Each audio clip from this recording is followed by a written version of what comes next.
আল্লাহ তাআলা কি অপরূপ সৃষ্টি!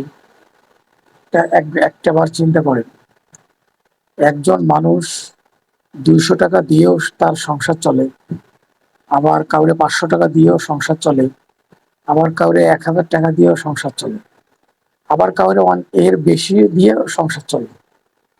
সংসার কিন্তু সবারই চলে। আবার এমনও মানুষ আছে দিনে ৳১ ইনকাম নাই, কিন্তু তারও সংসার চলে। কিভাবে সম্ভব? এটা শুধু মহান আল্লাহ তাআলার পক্ষ থেকেই এই রহমতটা হয়েছে বলেই সম্ভব। বুঝছেন ভাই? তাহলে আমরা যেন রিজিক নিয়ে কখনো চিন্তা না হই, না করি। মহান আল্লাহ তাআলা এই রিজিকের ব্যবস্থা করবেন। কিন্তু আমাদের চেষ্টা থাকতে হবে। চেষ্টা চেষ্টার পরে আল্লাহ যেইটুকু দেবে এইটুকুই রহমত, এইটুকুই বরকত। খোদা হাফেজ।